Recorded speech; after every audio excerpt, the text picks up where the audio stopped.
नमस्कार, उत्तराखंड समाचार में आपका स्वागत है। मैं रागिनी बिंजोला। सबसे पहले मुख्य समाचार। प्रधानमंत्री नरेंद्र मोदी ने मुखबा में मां गंगा के शीतकालीन प्रवास स्थल पर की पूजा अर्चना। स्थानीय परिधान पहनकर रांसो नृत्य का लिया आनंद।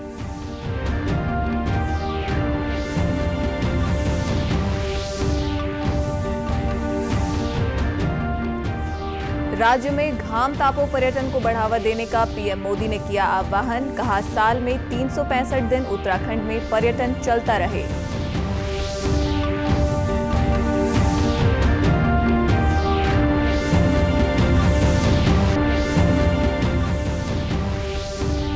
वसंतोत्सव 2025 के लिए तैयार राजभवन। 7 मार्च को राज्यपाल करेंगे वसंतोत्सव का शुभारंभ। दोपहर 1 बजे से शाम 6 बजे तक आमजन के लिए खुली रहेगी पुष्प प्रदर्शनी।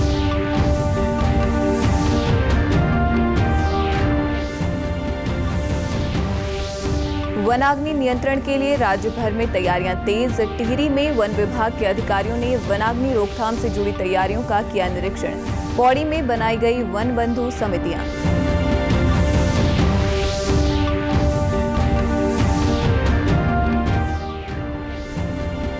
और केंद्रीय विद्यालय संगठन ने कक्षा 1 और बाल वाटिका में दाखिले के लिए नोटिफिकेशन किया जारी। 7 से 21 मार्च तक चलेगी आवेदन प्रक्रिया। अब समाचार विस्तार से। प्रधानमंत्री नरेंद्र मोदी आज उत्तराखंड दौरे पर रहे। प्रधानमंत्री के इस दौरे का मुख्य उद्देश्य धार्मिक आस्था, शीतकालीन पर्यटन और स्थानीय विकास को बढ़ावा देना रहा। वे दिल्ली से सुबह 8:30 बजे जॉली ग्रांट एयरपोर्ट पहुंचे। यहां मुख्यमंत्री पुष्कर सिंह धामी ने उनका स्वागत किया। इसके बाद प्रधानमंत्री सीधे मां गंगा के शीतकालीन प्रवास स्थल उत्तरकाशी के मुखबा के लिए रवाना हुए। मुखबा पहुंचने पर प्रधानमंत्री ने ग्रामीणों को हाथ हिलाकर अभिवादन किया। इसके बाद उन्होंने मां गंगा के शीतकालीन प्रवास स्थल पर पूजा अर्चना की। यहां प्रधानमंत्री ने मां गंगा के पादुका चरणों में नमन और वंदन करके पूजा अर्चना की। रावल 5 मंदिर समिति के अध्यक्ष धर्मानंद सेमवाल और सचिव सुरेश सेमवाल ने बताया कि सबसे पहले प्रधानमंत्री ने मां भगवती का अभिषेक किया और मां गंगा का ध्यान किया गया। इसके बाद उन्होंने पंचामृत से अभिषेक किया। बोलिए गंगा मैया की जय। आज बड़ा सौभाग्य का दिन है कि आज हमारे शीतकालीन प्रवास मुखी मठ में हमारे देश के यशस्वी प्रधानमंत्री, महानायक, सदी के महानायक हमारे बीच में विराजमान थे और हमने मठ मंदिर मुखबा में मां गंगा की पूजा अर्चना संपन्न करवाई। और पूजा अर्चना संपन्न करवाने के बाद हमने महामहिम जी से निवेदन किया कि आप हमारे यहाँ का जो विकास है उस पर ध्यान देंगे। उन्होंने उसके लिए पूरा आश्वासन दिया कि हम इस वैली को अच्छी तरह से जो है विकास के अग्रसर बढ़ाएंगे। और ये पूजा बहुत अच्छी रही और हमारे गांव का जो उत्साह आप जो देख रहे हैं, हमारे जितने भी युवा हैं, हमारी जो माताएं बहनें हैं, आप इनका जो उत्साह, तीर्थ पुरोहितों का उत्साह जो देख रहे हैं वो बनने योग्य है।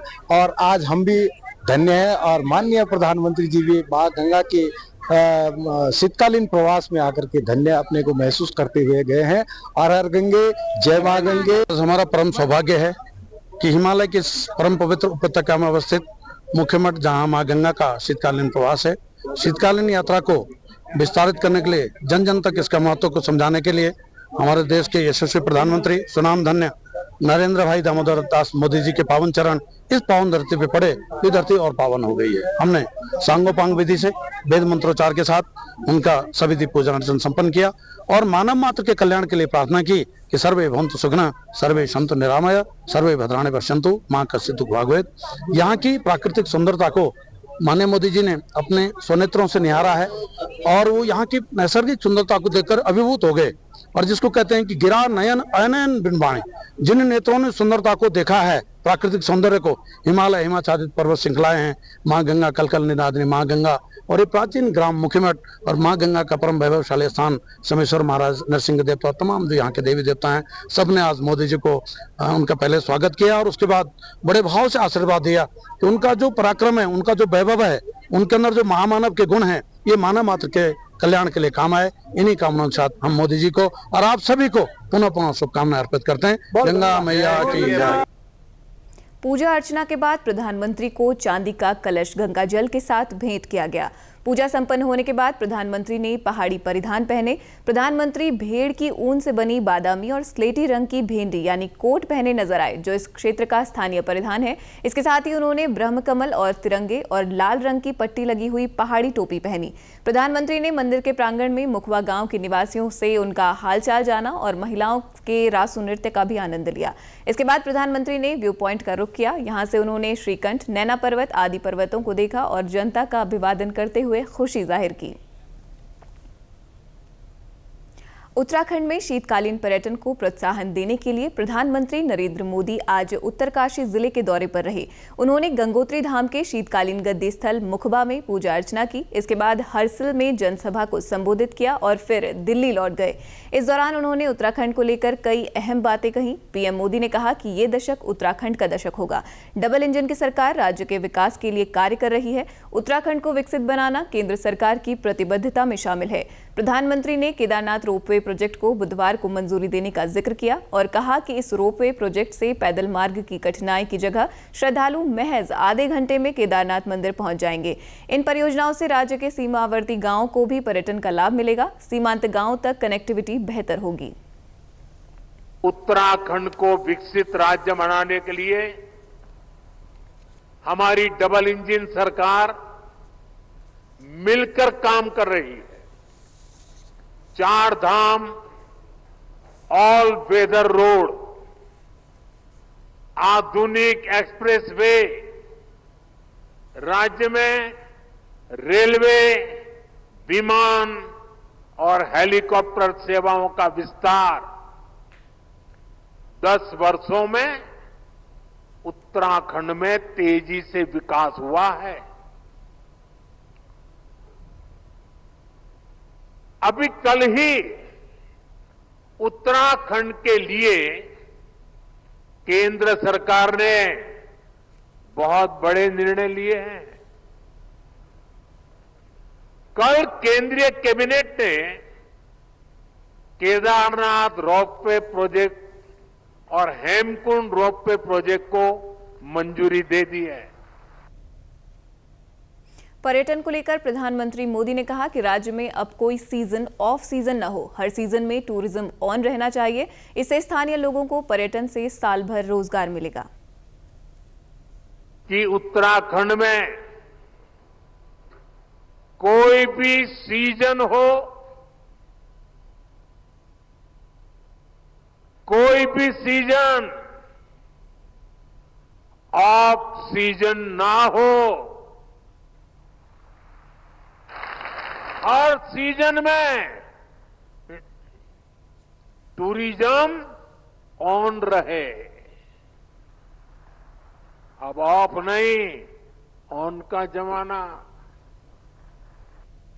प्रधानमंत्री ने कहा कि घाम तापो पर्यटन के लिए लोग उत्तराखंड आएं। सर्दियों में मैदानी हिस्से के लोग जब धूप के लिए तरस रहे होते हैं, उस समय पहाड़ धूप से ओतप्रोत होते हैं। यहाँ की धूप का आनंद लेने के लिए लोग उत्तराखंड आएं। सर्दियों में देश के बड़े हिस्से में जब कोहरा होता है, सूर्यदेव के दर्शन नहीं होते, तब पहाड़ों पर धूप का आनंद मिल रहा होता है। ये एक स्पेशल इवेंट बन सकता है। और गढ़वाली में से क्या कहेंगे? घाम तापो पर्यटन। सही है ना? घाम तापो पर्यटन। इसके लिए देश के कोने कोने से लोग उत्तराखंड जरूर आए। पीएम मोदी ने कॉरपोरेट जगत, योग और आयुर्वेद, वेलनेस टूरिज्म को और डेस्टिनेशन वेडिंग टूरिज्म और फिल्म इंडस्ट्री के लोगों को उत्तराखंड में शूटिंग करने का आह्वान किया। उन्होंने कहा कि राज्य में पर्यटन को बढ़ावा देने के लिए 360 डिग्री अप्रोच पर कार्य करना होगा, ताकि साल भर यहां पर्यटक पहुंचे और स्थानीय लोगों को रोजगार मिले। राजभवन देहरादून में 7 से 9 मार्च तक 3 दिवसीय वसंतोत्सव 2025 यानी पुष्प प्रदर्शनी का आयोजन किया जा रहा है। इस बहुप्रतीक्षित आयोजन के लिए उद्यान विभाग ने सभी तैयारियां पूरी कर ली हैं। वसंतोत्सव का शुभारंभ 7 मार्च को सुबह 10 बजे राज्यपाल द्वारा किया जाएगा। पुष्प प्रदर्शनी 7 मार्च को दोपहर 1 बजे से शाम 6 बजे तक और 8 और 9 मार्च को सुबह 9 बजे से शाम 6 बजे तक जन सामान्य के लिए निःशुल्क खुली रहेगी। इस आयोजन में 15 मुख्य प्रतियोगिताओं की कुल 55 उपश्रेणियां शामिल हैं, जिनमें प्रथम, द्वितीय और तृतीय स्थान प्राप्त करने वाले प्रतिभागियों को पुरस्कृत किया जाएगा। निर्णायक मंडल द्वारा चयनित विजेताओं को 9 मार्च को कुल 165 पुरस्कार प्रदान किए जाएंगे। राज्यपाल के निर्देशन में इस साल वसंतोत्सव में कई नवीन पहल शुरू की गई हैं। उत्तराखंड तकनीकी विश्वविद्यालय द्वारा इस आयोजन में आने वाले लोगों की गणना AI एप्लीकेशन के माध्यम से की जाएगी, जिसके लिए राजभवन के मुख्य द्वार पर AI इनेबल कैमरा लगाए गए हैं। इसके अलावा वसंतोत्सव में आने वाले आगंतुक वेबसाइट www.vmsbutu.it.com पर भी पंजीकरण कर सकते हैं। यहाँ पंजीकरण करने पर आगंतुक की सुविधा के लिए एक आई कार्ड जनरेट होगा। ये रजिस्ट्रेशन ऐच्छिक होगा। ITDA द्वारा फीडबैक सिस्टम के लिए QR कोड लगाए गए हैं, जिससे आगंतुक अपने सुझाव और अनुभव साझा कर सकते हैं। इस पहल का उद्देश्य वसंतोत्सव को और अधिक प्रभावी और आकर्षक बनाना है। वसंतोत्सव 2025 न केवल पुष्प प्रेमियों के लिए एक अद्भुत अनुभव होगा, बल्कि ये नवाचार और तकनीकी विकास के नए आयाम भी स्थापित करेगा। राज्य की चारधाम यात्रा 30 अप्रैल से शुरू होने जा रही है। यात्रा पर आने वाले श्रद्धालुओं को कोई दिक्कत ना हो, इसे लेकर लोक निर्माण विभाग व्यवस्थाओं को दुरुस्त करने में जुटा है। लोक निर्माण विभाग के सचिव पंकज कुमार पांडे ने बताया कि चारधाम यात्रा के प्रमुख यात्रा मार्गों को दुरुस्त करने का कार्य किया जा रहा है। इस कड़ी में शुक्रवार को भी एक समीक्षा बैठक बुलाई गई है। उनके मुताबिक यात्रा शुरू होने से पहले सड़क से जुड़े सभी इंतजाम पूरे कर लिए जाएंगे। चारधाम की जो मेन सड़कें हैं वो उसमें NHPWD काम करता है, NHIDCL भारत सरकार की एक कंपनी वो कर रही है और BRO का कुछ पोर्शन है। तीनों के साथ हमारी 2 बार मीटिंग हो चुकी है और कल फिर से मैंने एक समीक्षा बैठक बुलाई है, जिसके अंदर हम पूरा प्लान इनका देखना चाह रहे हैं। और अभी रिसेंटली हमारे अपर सचिव हैं, वो गए भी थे, वो चमोली और रुद्रप्रयाग का भ्रमण भी करके आए, सारी रोड देख के आए हैं। तो उन्होंने भी जो इश्यूज़ फ्लैग किए हैं उस पर भी हम लोग काम कर रहे हैं और उनसे वीकली प्लान हम लोग मांग रहे हैं, जिससे कि हम यात्रा शुरू होने से पहले ही सारा काम कंप्लीट कर सकें। सचिव पंकज पांडे ने बताया कि पिछले वर्ष बारिश से क्षतिग्रस्त केदारनाथ यात्रा मार्ग को दुरुस्त करने का कार्य किया जा रहा है। साथ ही वैकल्पिक मार्ग भी तैयार किया जा रहा है। वहीं बद्रीनाथ से पहले भूस्खलन जोन सिरो बगड़ के लिए बाईपास और पुलों का निर्माण कराया जाएगा, ताकि भूस्खलन की स्थिति में वैकल्पिक मार्ग के जरिए आवाजाही कराई जा सके। सिरो बगड़ के लिए ऑलरेडी बाईपास सैंक्शनड है, उस पर काम भी चल रहा है। एक पुल बनाया गया, तो उसमें 3 पुल बनने थे और सड़क जो है नदी के दूसरी तरफ जानी थी, तो उसमें सड़क का काम हो गया है।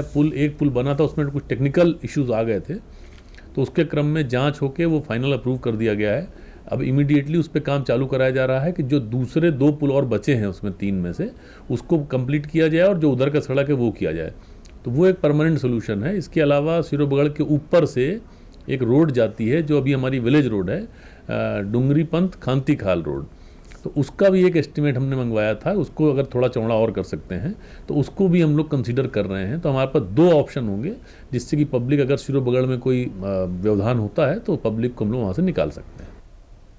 पंकज पांडे ने बताया कि PWD के अपर सचिव को चमोली और रुद्रप्रयाग क्षेत्र का दौरा कर यात्रा मार्गों की जानकारी लेने को कहा गया है। जिन मार्ग पर कार्य करने की आवश्यकता है वहां प्राथमिकता से कार्य कराया जाएगा। विश्व प्रसिद्ध 11वें ज्योतिर्लिंग बाबा केदारनाथ मंदिर के कपाट इस वर्ष 2 मई को खोले जाने हैं। ऐसे में जिला प्रशासन रुद्रप्रयाग यात्रा व्यवस्थाओं में जुट गया है। प्रशासन द्वारा केदारनाथ में रहने, खाने, टेंट और अन्य व्यावसायिक दुकानों के आवंटन के लिए जहां फरवरी माह में टेंडर जारी कर दिए गए थे, वहीं इन दिनों आवंटन की कार्रवाई की जा रही है। साथ ही घोड़े खच्चर, डंडी कंडी संचालकों के साथ भी बैठकें कर पंजीकरण की कार्रवाई की जा रही है। नोडल अधिकारी केदारनाथ यात्रा GS खाती ने कहा, कपाट खुलने से पहले यात्रा व्यवस्थाएं चाक चौबंद कर दी जाएंगी। हमने जो हमारी मेन यात्रा है वहाँ पर के लिए जो हमारे जनपद स्तर पर, विकासखंड स्तर पर और मैं कहूँगा कि मंडल स्तर पर मंडलायुक्त द्वारा और इवन माननीय मुख्यमंत्री जी द्वारा भी जो इसका संज्ञान लिया गया, बैठकें की गई हैं, स्टेक होल्डर ग्रुप से बात की गई है और जो हमारे पुराने अनुभव हैं उनके आधार पर हमें लगता है कि हम पहले से कैसे कम कर सकते हैं, उसको सब संज्ञान लेते हुए आपने देखा होगा कि इस बार हम जो वहाँ पे रहने की व्यवस्था के लिए, वहाँ पे लोगों की जो तीर्थ यात्री आती है उनके खान पान की व्यवस्था के लिए जो छोटी छोटी कैंटीनें लगती हैं या जो टेंट लगते हैं रहने की व्यवस्था के लिए, तो उनका सबका हमने पहले ही फरवरी में कर लिया था और इसको अब हम आवंटन की कार्रवाई हमारी प्रारंभ कर रहे हैं। श्री खाती ने बताया कि बीते साल 31 जुलाई को केदारनाथ और उसके निचले इलाकों में हुई अतिवृष्टि के कारण पैदल मार्ग और कई अन्य परिसंपत्तियों को भारी नुकसान पहुंचा था, जिसे ठीक करने का कार्य बीते वर्ष ही लगातार जारी है। उन्होंने जानकारी दी कि केदारनाथ के पुराने वैकल्पिक मार्ग पर भी काम चल रहा है। वो जो परिसंपत्तियां थी दो स्तर पे थी, एक तो ट्रैक रूट पे थी। ट्रैक रूट पे तो हम तभी से कार्य चल रहा था जो हमने फिर उसके बाद आपने देखा भी होगा कि जैसे जो आपदा आई थी उसके बाद हमारे पास 10-15 दिन में हमने वो सही करने के बाद टेम्पररी बेस पे कर लिया था और यात्रा चली, 2 महीने अच्छी यात्रा चली और वो तब से कार्य लगातार चलता रहा जब तक कि बर्फ़ नहीं पड़ी थी। बर्फ़ पड़ने के बाद कार्य बाधित हुआ है और लेकिन जहाँ पे बर्फ़ नहीं पड़ी थी वहाँ पे हमारा कार्य लगातार चालू है। तो जितना सुदृढ़ हम कर सकते थे उस रूट को हमने किया है। पिछले 10 वर्षों में राज्य में मातृ और शिशु मृत्यु दर में 25% तक कमी आई है, जबकि 5 साल तक के बच्चों की मृत्यु दर में 75% तक कमी आई है। राष्ट्रीय स्वास्थ्य मिशन की निदेशक स्वाति भदौरिया के मुताबिक राज्य में शिशु, नवजात और मातृ मृत्यु दर में कमी लाने का SDG लक्ष्य वर्ष 2030 से पहले हासिल हो जाएगा। उन्होंने बताया कि महिलाओं की सेहत बेहतर बनाने के लिए अनीमिया दूर करने जैसे कार्यक्रम भी चलाए जा रहे हैं, ताकि मां और शिशु की सेहत बेहतर बनाई जा सके और इसकी निगरानी भी की जा रही है। जो हमारे मैटरनल एंड इम्पॉर्टेंट पोर्शन है जिस पे हम लोग कंसंट्रेट करना चाहेंगे, क्योंकि काफ़ी सारी डेथ्स हमारी पोस्टमार्टम हैमरेज के कारण होती है। तो अगर हम एनीमिया पे पहले से कंट्रोल कर लेंगे तो हमारी मैटरनल डेथ्स पे काफ़ी हद तक कंट्रोल पा सकते हैं और नॉट ओनली डेथ्स बल्कि कई बार डिलीवरी में जो कॉम्प्लिकेशंस आदि होती हैं हम उस पर भी कंट्रोल कर सकते हैं और इसी के दृष्टिगत हम लोग मैटरनल हेल्थ पे फोकस करें। साथ ही चाइल्ड हेल्थ एक ऐसी चीज़ है कि अगर हम शुरू से उस पर फोकस नहीं करेंगे तो आगे आने वाली जीवन में उसका इफेक्ट देखने को मिलेगा। तो इसलिए चाइल्ड हेल्थ जो हमारा RBSK की टीम से उसकी हम लोग रेगुलर मॉनिटरिंग कर रहे हैं और साथ में हमारा एक ऐप भी डेवलप हो गया है जिससे कि हम साल दर साल, सपोज क्लास 1 में कोई बच्चा गया और उसमें कुछ बीमारियां पाई गई तो हम उसको क्लास 2 में, क्लास 3 में और जब तक वो पूरा स्कूल में है हम उसके पूरा हेल्थ रिपोर्ट कार्ड हमारे पास अवेलेबल हो सकेगा। यहाँ रुकेंगे एक छोटे से ब्रेक के लिए, आप बने रहिए हमारे साथ।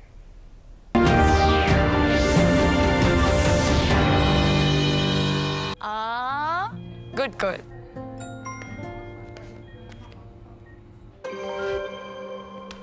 आ गई सैलरी? अब नहीं झुमके ना, पहले बचत, पहले झुमके। सुनो, हर महीने थोड़ा बचाओ और थोड़ा निवेश करो और कुछ इमरजेंसी के लिए भी बचाओ ताकि रहो टेंशन फ्री। लेकिन झुमकों का क्या, जाती हो कि लगाओ इंजेक्शन। RBI कहता है वित्तीय समझदारी समृद्ध नारी।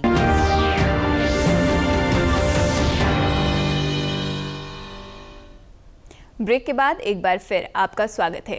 केंद्रीय विद्यालय संगठन ने कक्षा 1 और बाल वाटिका में दाखिले के लिए नोटिफिकेशन जारी कर दिया है। आवेदन प्रक्रिया 7 मार्च से 21 मार्च तक चलेगी। अभिभावक केंद्रीय विद्यालय की आधिकारिक वेबसाइट पर वर्ष 2025-26 में एडमिशन के लिए आवेदन कर सकते हैं। कक्षा 1 में दाखिले के लिए बच्चे की न्यूनतम आयु 6 वर्ष होनी चाहिए। और हमारे यहाँ कक्षा 1 और अन्य कक्षाओं के लिए जो प्रवेश होने हैं उसकी तिथियां भी निर्धारित की जा चुकी हैं।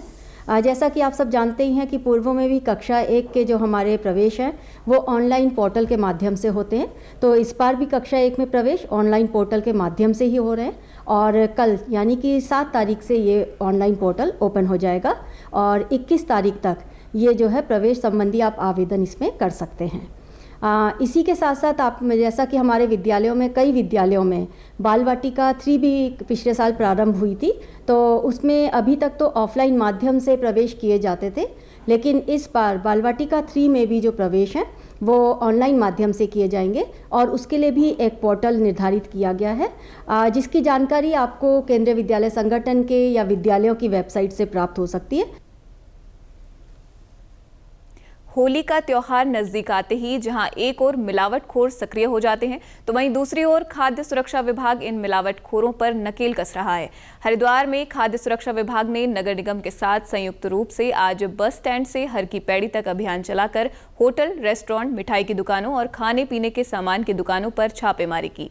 जिला खाद्य सुरक्षा अधिकारी महिमानंद जोशी ने बताया कि विभागीय टीम ने अभियान चलाकर छापेमारी के दौरान कई दुकानों के चालान काटे और कई दुकानों से सैंपलिंग के साथ फूड लाइसेंस की जांच भी की। होली के त्योहार को दृष्टि रखते हुए नगर निगम और हमारी फूड सेफ्टी की संयुक्त कार्रवाई आज हमने चलाई है और बस स्टैंड से लेकर हमारे हर की पौड़ी तक की जो भी मिठाई की दुकान है, होटल, ढाबे, रेस्टोरेंट है, उनका भी इंस्पेक्शन कर रहे हैं, जिसमें कि हम लोग सैनिटेशन, हाइजीन कंडीशन और उनका लाइसेंस रजिस्ट्रेशन है कि नहीं वो हम जांच कर रहे हैं और इसी परिप्रेक्ष्य में आज हमने ये कार्रवाई शुरू की है। कई रेस्टोरेंट, ढाबों में जहाँ पे हमको ऐसी चीज़ मिली है जिसपे कि प्रथम दृष्टया ये लग रहा था कि वो साफ सफाई, उसका रखरखाव सही नहीं था और उसका ओपन रखा हुआ था, खुले में आइटम रखे गए थे खाद्य सामग्री, उसको हमने नष्ट कराया। नशा मुक्ति अभियान और सड़क सुरक्षा के प्रति जागरूकता बढ़ाने के उद्देश्य से बागेश्वर नगर में एक बाइक रैली का आयोजन किया गया। जिलाधिकारी आशीष भटगाई और पुलिस अधीक्षक चंद्रशेखर घोड़के ने संयुक्त रूप से हरी झंडी दिखाकर रैली को रवाना किया। बाइक रैली के माध्यम से नशा मुक्ति और सड़क सुरक्षा के प्रति जागरूकता फैलाने का प्रयास किया गया। जिलाधिकारी आशीष भटगाई ने नशे के दुष्प्रभाव और सड़क सुरक्षा के महत्व पर बल दिया। उन्होंने कहा कि नशा न केवल स्वास्थ्य बल्कि जीवन को भी समाप्त करता है और इससे बचाव के लिए व्यापक जागरूकता आवश्यक है। बता दें कि तहसील परिसर से शुरू हुई ये बाइक रैली गोमती पुल, SBI तिराहा, सरयू पुल, पिंडारी रोड, आर्य बाईपास और मंडल सेरा से होते हुए तहसील रोड पर संपन्न हुई। रैली में जिलाधिकारी ने खुद बाइक चलाकर युवाओं का उत्साह बढ़ाया और बागेश्वर को नशा मुक्त करने का संदेश दिया। आज प्रातःकाल हम लोगों के द्वारा पुलिस विभाग और समाज कल्याण विभाग के समन्वय से नशा मुक्त भारत अभियान के अंतर्गत एक रैली का आयोजन किया गया था। एक बाइक रैली थी जिसमें हम लोगों के द्वारा भी प्रतिभाग किया गया और समाज को यही संदेश देने का इसके माध्यम से प्रयास किया गया है कि नशे से दूर रहें और नशे का जितना प्रयोग है वो कम से कम करें। सभी युवाओं को इससे जोड़ने का प्रयास किया जा रहा है। वनाग्नि नियंत्रण के लिए उत्तराखंड वन विभाग सभी जनपदों में पुख्ता तैयारियां कर रहा है। अपर मुख्य वन संरक्षक नरेश कुमार और भागीरथी वृत्त के वन संरक्षक धर्म सिंह मीणा ने टिहरी में वनाग्नि की रोकथाम से जुड़ी तैयारियों का निरीक्षण किया। अपर मुख्य वन संरक्षक नरेश कुमार ने कहा कि टिहरी में 3 वन प्रभाग का एक मास्टर कंट्रोल रूम बनाया जा रहा है, जहां से तीनों डिवीजन में वनाग्नि से जुड़ी सूचनाओं का आदान प्रदान किया जाएगा और मॉनिटरिंग की जाएगी। इक्विपमेंट सही है कि नहीं, कितने आप लोग रख रहे हो, और जैसे अभी दोनों डिवीजन्स हमारे हैं तो इनका एक कंट्रोल रूम एक ही मर्ज करके एक हम बनाने की बात कर रहे थे कि उसमें हमारा स्टाफ भी शेयर होगा, डुप्लीकेसी भी नहीं होगी, एक साथ ये काम करेंगे क्योंकि एरिया भी ऑलमोस्ट हमारा ओवरलैपिंग है दोनों डिवीजन्स का। तो कुछ इम्प्रूवमेंट पिछले साल से हम इसमें करने की कोशिश कर रहे हैं। पौड़ी में शीतलाखेत मॉडल के तर्ज पर वनाग्नि रोकने के लिए रानीगढ़ अडवाणी वन बंधु समिति का गठन किया गया है। इस समिति में 30 गांवों के प्रधान और 28 वन सरपंचों को शामिल किया गया है। समिति का गठन खंड विकास कार्यालय कलजीखाल के सभागार में आयोजित जन जागरूकता कार्यक्रम में किया गया। प्रभागीय वनाधिकारी गढ़वाल की उपस्थिति में आयोजित इस बैठक में 30 ग्राम पंचायतों के प्रधान और 28 वन पंचायतों के सरपंच सहित राजस्व, पुलिस, वन विकास विभाग के करीब 270 लोगों ने वनाग्नि की रोकथाम को लेकर शपथ ली। रानीगढ़ अडवाणी वन बंधु समिति गठित किए जाने पर प्रभागीय वनाधिकारी स्वप्निल अनिरुद्ध ने कहा कि ये प्रयोग शीतलाखेत मॉडल के आधार पर किया जा रहा है। जन सहभागिता से वनों को आग से बचाने का ये प्रदेश का सफल मॉडल है। इसी मॉडल के लिए जो है हमारे माह दिसंबर में कई वन पंचायत सरपंच और NGOs का जो है हम लोगों द्वारा जो है क्षेत्र भ्रमण करवाया गया था अल्मोड़ा का, और माननीय मुख्यमंत्री महोदय के निर्देश थे कि ये जो शीतलाखेत मॉडल है जो काफ़ी कारगर है, इसको अन्य जनपदों में भी जो है इम्प्लीमेंट करना है। इसी के क्रम में जो है वन विभाग द्वारा गढ़वाल जनपद में अडवाणी वन क्षेत्र को चिन्हित किया गया है, जिसमें लगभग 22 राजस्व ग्राम आते हैं और 18 वन पंचायत आते हैं। तो इन सारे 22 ग्राम में महिला मंगल दल, युवक मंगल दल, वहाँ के जो वन पंचायत सरपंच है, ग्राम प्रधान हैं और सभी रेखीय विभागों के जैसे पुलिस विभाग, स्वास्थ्य विभाग, राजस्व विभाग, ग्राम विकास विभाग और सभी अन्य विभागों को हम लोगों ने इस कार्यक्रम में बुलाया और एक वनाग्नि प्रबंधन समिति जिसको रानीगढ़ अडवाणी वन बंधु प्रबंधन समिति नाम हम लोगों ने दिया है, ये कराया है। और इसी तर्ज पे जो शीतलाखेत के तर्ज पे जो है इसका इम्प्लीमेंटेशन यहाँ किया जा रहा है। अडवाणी रानीगढ़ क्षेत्र के सघन वन क्षेत्र को वनाग्नि से बचाने के लिए शीतलाखेत मॉडल का प्रयोग करने से उत्साहित क्षेत्रीय जिला पंचायत सदस्य संजय डबराल ने कहा कि वन क्षेत्र बहुत सारे जल स्रोतों को पोषित करता है। यहाँ लगातार आग लगने से जल स्रोत नष्ट हो रहे हैं। इन्हें बचाने के लिए भी रानीगढ़ अडवाणी क्षेत्र को वनाग्नि से बचाना आवश्यक है। जो एक हमारे राज्य में अल्मोड़ा जिले में शीतलाखेत प्रोजेक्ट के नाम से पूर्व में जंगलों को आग से बचाने के लिए एक प्रोजेक्ट चल रहा है, उसी की तर्ज पर यहाँ पर पौड़ी जनपद में शीतलाखेत प्रोजेक्ट के सापेक्ष उसी तर्ज पर एक समिति का गठन किया गया और वनों को वनाग्नि से बचाने के लिए ग्रामीणों द्वारा और इस समिति के द्वारा ग्रामीणों का सहयोग लेते हुए इस समिति के द्वारा जो वनों को आग से बचाने के लिए कार्य किया जा रहा है वो सराहनीय है। और जो अडवाणी वन क्षेत्र है उसमें काफी क्षेत्र मेरे जिला पंचायत के अंतर्गत भी आता है और उसमें हमारी जो वन संपदा है, हमारे पानी के बहुत सारे स्रोत हैं, वो उस आग लगने से बहुत कुछ नष्ट हो जाते हैं। चंपावत जिले के सिन्याड़ी में प्रदेश की पहली फ्रूट्स वाइन फैक्ट्री जल्द ही अस्तित्व में आने वाली है। फैक्ट्री का निर्माण कार्य पूरा होने के बाद तकनीकी टीम द्वारा फैक्ट्री भवन और उपकरणों का निरीक्षण किया गया। वहीं लाइसेंस की स्तुति के लिए रिपोर्ट शासन को भेज दी गई है। लाइसेंस के जारी होने के साथ ही फैक्ट्री में वाइन का उत्पादन शुरू हो जाएगा। शुरुआत में 1000 किलोलीटर का उत्पादन किया जाएगा। जिला आबकारी अधिकारी राजेंद्र लाल शाह ने बताया कि फैक्ट्री में उत्पादन शुरू होने से जिले के पर्वतीय क्षेत्र में प्रचुर मात्रा में पैदा होने वाले नाशपाती, सेब, आड़ू, पुलम सहित अन्य फलों की मांग तो बढ़ेगी ही, साथ ही काश्तकारों को भी अच्छा मुनाफा होने की संभावना है। उन्होंने कहा कि यूनिट लगने से क्षेत्र में रोजगार के अवसर भी बढ़ेंगे। सिन्याड़ी में जो वाइन की जो यूनिट बन रही है उसका निर्माण कार्य लगभग अंतिम स्टेज पे है। इसमें आज इंस्पेक्शन भी है हमारा। तो जैसे ये सेटअप तैयार हो जाता है तो यहाँ पे जो लोकल फ्रूट्स हैं जैसे नाशपाती है और पुलम है, आड़ू है, इनको काफ़ी अच्छा मतलब इनकी डिमांड पूरी कर सकते हैं या इनको रोज़गार के लिए समझे या जैसे इनको मार्केट की दृष्टि से माने तो इनको काफ़ी अच्छा मार्केट मिलेगा और काश्तकारों को इसमें बहुत अच्छा लाभ होने वाला है। आगे जैसे ये सेटअप होता है तो ये आगे आने वाले टाइम के लिए बहुत अच्छा यूनिट। स्थानीय निवासी प्रकाश राम ने बताया कि पहले यहाँ की नाशपाती बेहद कम दामों में बिकते थे, लेकिन अब फ्रूट्स वाइन फैक्ट्री लगने से इन फलों के दाम में वृद्धि होने की संभावना है। उनको पहले तो कोई भाव नहीं मिलता था, किसी भाव भी हम कूड़े के दब फेंक देते थे।